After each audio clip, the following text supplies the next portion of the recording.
The pandemic has reshaped shopping in many ways. First, we couldn't browse at all, then just curbside pickup.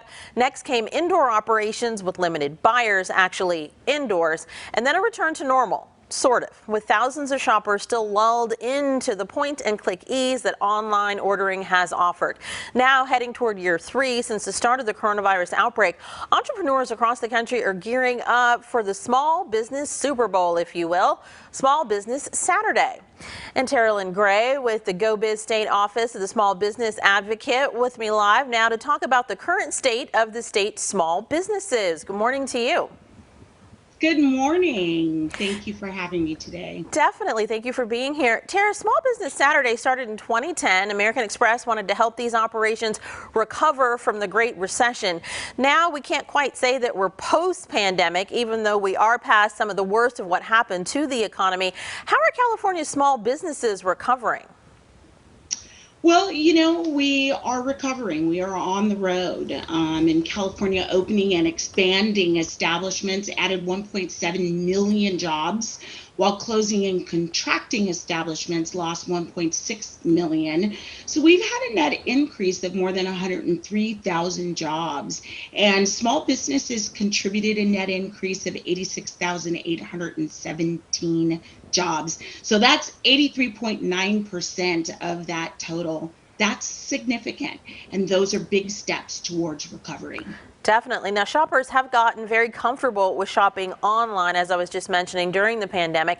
I know at the beginning of it, many of the smaller businesses weren't really ready with a comprehensive online presence that was easy for people to navigate. Have most figured that out now, and are they building in capacity to handle more web traffic this holiday season? Because really, there's nothing more frustrating than clicking onto something, being almost able to buy, and then the site crashes or it gets stuck or something else goes down.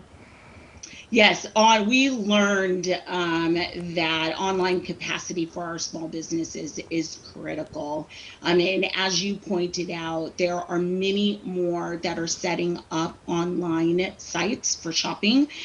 We are all benefiting from the convenience of that. And I think that we still have a long way to go. There are parts of the state that don't have the kind of internet access that supports robust online presence. But I think that that is changing. And I certainly think that our new infrastructure bill will create an opportunity for our small businesses to do even more online. That will be a big change when we're able to get all of that infrastructure in place. The big box operators get a lot of the attention, but small businesses employ almost 50% of California's workforce, which is not a small thing at all. You were mentioning some of those numbers a little earlier. And despite the challenges of the pandemic, business applications for this sector were up this August over the same time last year, right? 2.3%. So there really is a lot of optimism out there.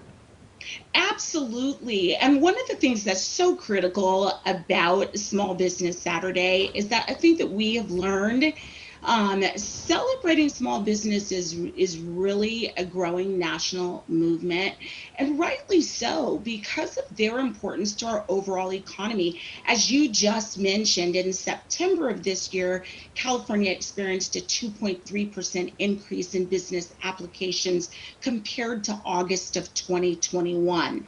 And we see small businesses are institutions in the neighborhoods in which they operate. They are the place that many young people get their first work experience opportunity. Often a second chance opportunity for other folks who are often locked out of the job market. So Small Business Saturday really recognizes the importance of small business and motivates people to collectively support their local merchants. With the retail climate as it is, supply chain issues and all, the National Retail Federation tells us 58.1 million Americans plan to shop on Small Business Saturday. They'll spend $997.73 on average for all of their holiday gifts this year. So extending hours is one way to lure people in. What else are you suggesting to small businesses to make sure that people beat a path to their door? Yeah, that is a great question. Well, obviously, the first thing that we talked about is making sure that people can get to you online. And even if you don't have a robust website, making sure that your store is at least listed online, that your hours are there, that people can contact you and call and ask questions. That's one thing folks can do. Extending the hours, as you mentioned, is another good thing. And making sure that they just get the word out to tell people, to make special offers, to lure people in, have certain special items at this time of year that you don't carry at other times. Create culture around your business. Create an experience that people can only have when they come to your retail spot. So those are some of the things that I think that folks can do to separate themselves from the crowd.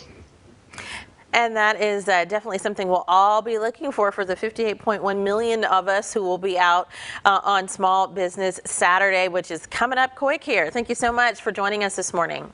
Thank you. And now here's